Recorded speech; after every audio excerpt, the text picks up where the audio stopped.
ఇంకా దేశవ్యాప్తంగా code of conduct అమల్లోనే ఉంది. అయితే ఇప్పుడు వైసీపీ వారు ఒక ప్రచారం చేస్తున్నారు. జగన్మోహన్ రెడ్డి గారు 9వ తారీఖున ప్రమాణ స్వీకారం చేస్తారంట. దానికోసం ఇప్పటి నుండే ఈ యొక్క చీఫ్ సెక్రటరీ, ఐఏఎస్ అధికారులు వీళ్ళందరూ ఈ యొక్క ఏంటంటే ఏర్పాట్లు ఉంటాయి కదా, ఇవన్నీ చేసేస్తున్నారంట. అంటే ఇంకా రిజల్ట్ రాలేదు, ఎవరు గెలుస్తారో తెలీదు. ఇక్కడ అధికారులందరూ జగన్మోహన్ రెడ్డి గారు ముఖ్యమంత్రి అయిపోతారని డిసైడ్ అయిపోయి ఏర్పాట్లు చేసేస్తున్నారంట. ఇక వైసీపీ శ్రేణులు అయితే అంటే నేతలు అక్కడ హోటళ్ళన్నీ బుక్ చేసేస్తున్నారంట, ఫిల్ అయిపోయినాయి అంటే ఇప్పుడు ఖాళీలు కూడా లేవంట. ఇది ఇప్పుడు నేతలు అంటే వైసీపీ నేతలే ప్రెస్ మీట్లు పెట్టి చెప్తున్నారు. సోషల్ మీడియాలో వారుకున్నటువంటి మీడియా ఛానల్లో ప్రచారం కూడా చేస్తున్నారు. ఎలా చూడాలి అంటే కోడ్ ఆఫ్ కండక్ట్ అమల్లో ఉండగా ఇలాంటివి చేయడం అవుతుందా? అంటే ఇంగిత జ్ఞానంతో లేకుండా ఇలా చేస్తున్నారంటారా, లేకపోతే ఇందులో కూడా ఏదైనా ఒక కుట్ర కోణం లేకపోతే ఏదైనా ఒక స్ట్రాటజీ ఉందంటారా? ఏంటి మీ అభిప్రాయం ఏంటి మరి దీని మీద? మనకి తెలుగులో ఒక సామెత ఉంది, బొంకరా బొంకరా పోలిగా అంటే టంగుటూరు ఆవాలు తాటికాయ అంత అన్నాడంట. ఇవాళ ఎన్నికలు పూర్తయినాయి. ఎన్నికలలో ప్రజానాడి ఏ విధంగా ఉంది అనేది అన్ని రాజకీయ పక్షాలతో పాటు ప్రస్తుతం ఆంధ్రప్రదేశ్ రాష్ట్రంలో అధికారంలో ఉన్న వైసీపీ పార్టీకి కూడా ఒక స్పష్టమైన సంకేతాలు ఉన్నాయి. వాళ్ళ చేతిలో అధికార వ్యవస్థ ఉంది, వాళ్ళకి ఇంటెలిజెన్స్ రిపోర్ట్స్ ఉన్నాయి, వాళ్ళ వ్యూహకర్తలు ఇచ్చిన సర్వే ఫలితాలు ఉన్నాయి, ప్రీ ఎలక్షను పోస్ట్ ఎలక్షను వాళ్ళు చేయించుకున్న సర్వే ఫలితాలు అందుబాటులో ఉన్నాయి. జగన్మోహన్ రెడ్డి గారి అధికారాంతానికి చేరింది అనేది వాళ్ళకు ఒక స్పష్టమవుతుంది. ఉన్నా సరే జగన్మోహన్ రెడ్డి గారు ఐపాక్ వాళ్ళ సమావేశానికి వెళ్ళి మనం 151 కంటే మిగులుగానే గెలవబోతున్నాం, 22 కంటే మిగులుగానే ఎంపీ స్థానాలు నెగ్గబోతున్నాం అని చెప్పని, అంటే మనాడు సీమరాజా చెప్పేవాడు కదా, 175కి 177 గెలవబోతున్నాము, 178 గెలవబోతున్నాం అని చెప్పని. అట్లాగే వైసీపీ అధినాయకుడు జగన్మోహన్ రెడ్డి గారి దగ్గర నుంచి వాళ్ళ కీలకమైన నాయకులు వైవి సుబ్బారెడ్డి గారు, బొత్స సత్యనారాయణ గారు, ఇటువంటి వాళ్ళందరూ కూడా జూన్ 9 విశాఖపట్నంలో ప్రమాణ స్వీకారం చేసేపోతున్నారు. అంటే లేని బెంకాన్ని ప్రదర్శిస్తున్నారు. ఎప్పుడు దాకా ప్రదర్శించగలుగుతారు ఇది? రేపు జూన్ 4వ తారీఖు రోజు ఉదయం 9-10 గంటల వరకు ఒక స్పష్టత వచ్చేస్తుంది. 8 గంటలకి పోస్టల్ బ్యాలెట్లతోటి లెక్కింపు మొదలవుద్ది. 9-9:30 కల్లా పోస్టల్ బ్యాలెట్లు లెక్కింపు ముగిసి అసలు సిసలు ఈవీఎం లెక్కింపులోకి వెళ్ళిపోతారు. మ్యాక్సిమం 10:30 వరకు ఒక క్లారిటీ వచ్చేయటం ఖాయం.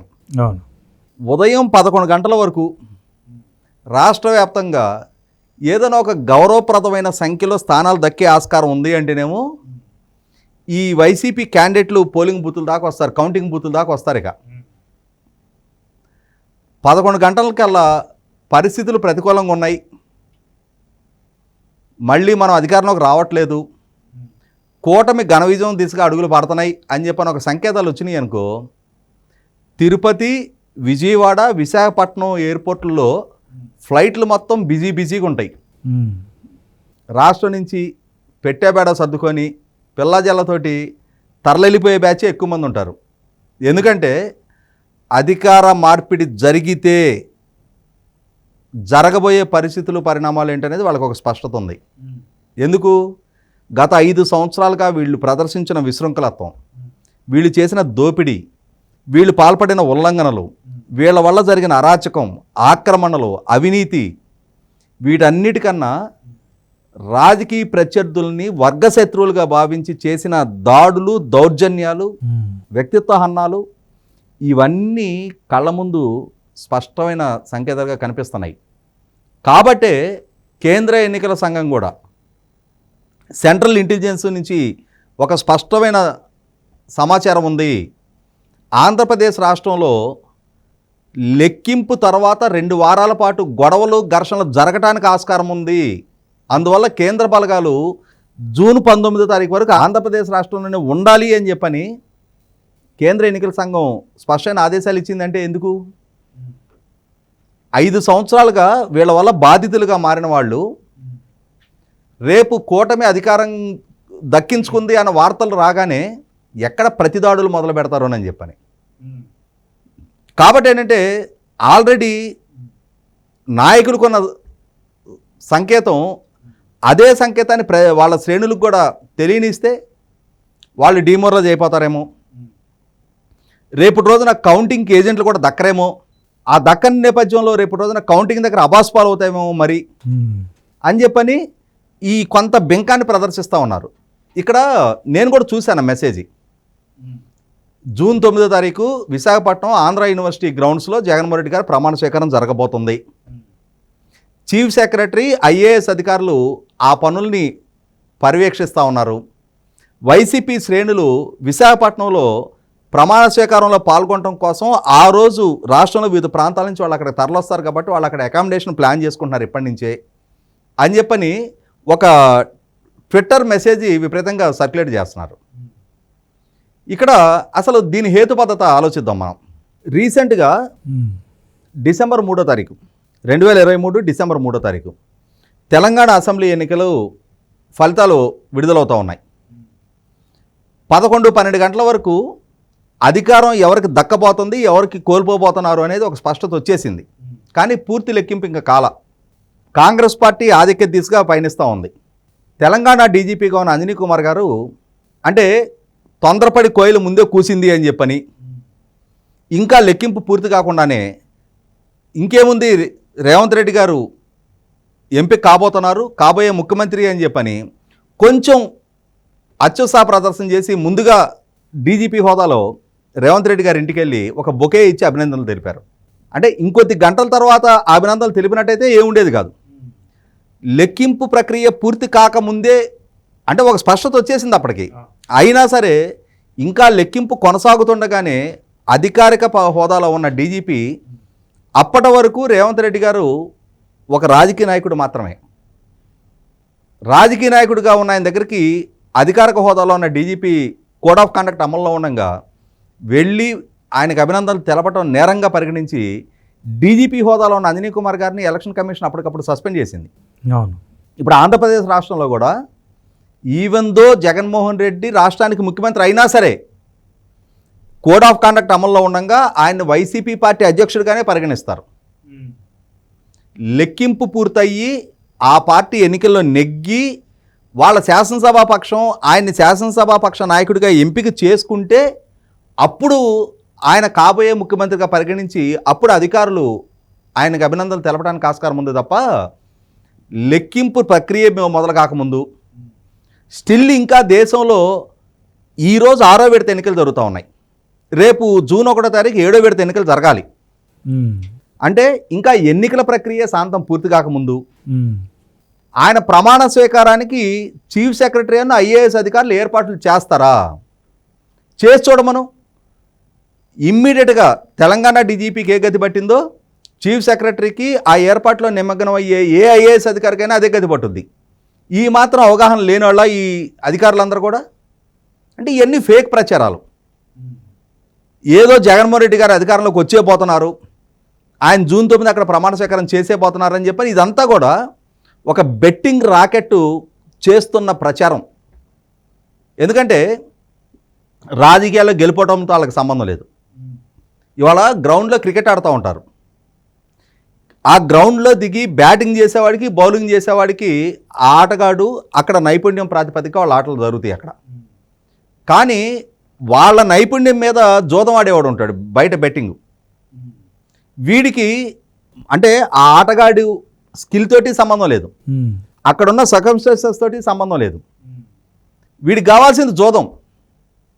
ఆ జోదం ప్రాతిపదికగా బెట్టింగ్లు నడుపుతూ ఉంటారు. ఇక్కడ కూడా జగన్మోహన్ రెడ్డి గారి మీద ప్రేమ ఉండదు, చంద్రబాబు నాయుడు గారి మీద ప్రేమ ఉండదు.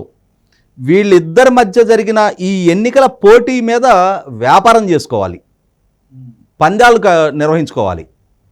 ఈ వైపు పోటీ చేసి ఆ వైపున పందాలు కాసే వాళ్ళని చూస్తున్నాం, వింటున్నాం ఈ మధ్య.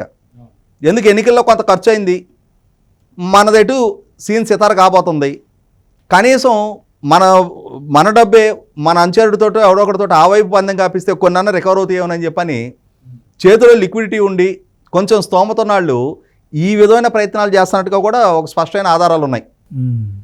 ఇటువంటి పరిస్థితులు ఏంటంటే కూటమి అధికారం సాధించబోతుంది అని చెప్పిన వార్తలు ఎప్పుడైతే బయటకు వచ్చినాయో ఈ బెట్టింగ్ ప్రపోర్షన్స్ మారిపోయినాయి.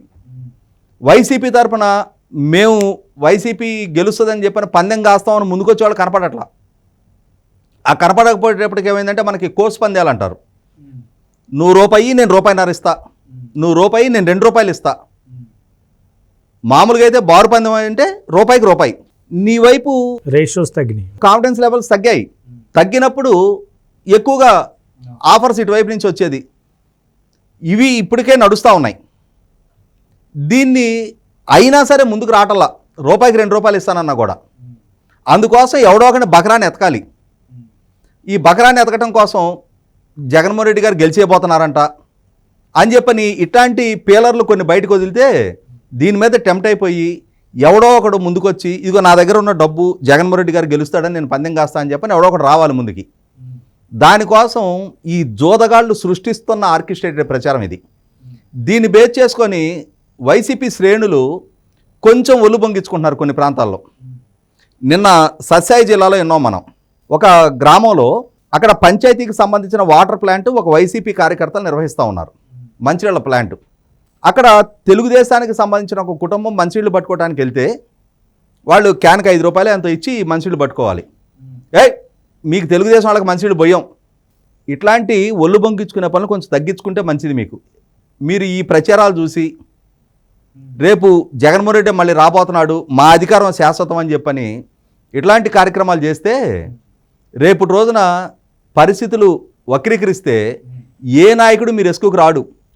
ఇప్పటికే ఎవరి సేఫ్టీ వాళ్ళు చూసుకుంటున్నట్టుగా, కొంతమంది అమెరికాలో వీసాలు చూసుకుంటున్నట్టుగా, కొంతమంది వేరే నగరాల్లో వ్యాపారాలు సెట్ చేసుకుంటున్నట్టుగా, ఆల్రెడీ ప్రవాస జీవితానికి చాలామంది సిద్ధపడిపోతున్నట్టుగా వార్తలు వస్తూ ఉన్నాయి. ఇటువంటి పరిస్థితుల్లో మీరు ఈ శ్రేణులు కొంచెం ఉత్సాహ ప్రదర్శన తగ్గించుకోండి. ఎందుకంటే గ్రామాల్లో ఎదురుపడేది మీరు. ఇవాళ అధికారం ఉంది కదా, వ్యవస్థలు చేతిలో ఉన్నాయి కదా అని చెప్పని రెచ్చిపోయి దాడులకి దౌర్జన్యాలకు దిగితే రేపటి రోజున ఇవి ప్రతిఘటన దాడులు మొదలైతే ఆ రోజు నష్టపోయేది మీరే. ఏ నాయకుడు మీ రెస్క్యూకి రాడు. కాబట్టి మొట్టమొదట ఈ ఫేక్ ప్రచారాల మాయలో పడి మొట్టమొదటి డబ్బులు తగలేసుకోవద్దు. మీ నాయకుడు ₹1 మీకు వెనక్కి ఇవ్వడు. ఇప్పుడు దాకా వాళ్ళకి ఏమి లేకుండానే చేయడు. రెండోది, ఈ ఒళ్ళు బొగ్గించుకొని ఈ అత్యుత్సాహ ప్రదర్శనలు కూడా చేయమాకండి. రేపు ఖచ్చితంగా నష్టపోతారు. నేను ఇందాక చెప్పా కదా, ఉదయం 11 గంటల తర్వాత చాలామంది నాయకులు అయ్యో మా నాయకుడు ఓడిపోయాడు పరామర్శ చేద్దామని చెప్పని మీరు వెళ్ళినా మీకు కనపడరు. మీకు అప్పటికే తెలుస్తుంది సమాచారం. తట్టపుట్ట సర్దుకొని హైదరాబాద్ చెక్కేసాడనో, బెంగళూరు చెక్కేసాడనో, చెన్నై చెక్కేసాడనో, ఇంకా అవకాశం ఉంటే విదేశాలకు చెక్కేసాడని చెప్పి ఎక్కడికి వెళ్ళాడో తెలియదనో. కాబట్టి రేపు జరగబోయే పరిస్థితి ఇదే. ఎందుకంటే అంత ఓవర్ యాక్షన్ చేస్తున్నారు కాబట్టి దానివల్ల ఎదురయ్యే రియాక్షన్స్ ఏంటనేది కూడా వాళ్ళకి అవగాహన చాలా స్పష్టత ఉంది. కాబట్టి వాళ్ళందరూ మెలుగుగానే జాగ్రత్తగానే ఉంటున్నారు. శ్రేణులు మీరు కూడా కొంచెం మెలుగుతూ ఉంటే మీకే గౌరవప్రదంగా ఉంటుంది. కాదు అంటారా, రేపు కాన్సిక్వెన్సెస్ హ్యాండిల్ చేసేది మీరే.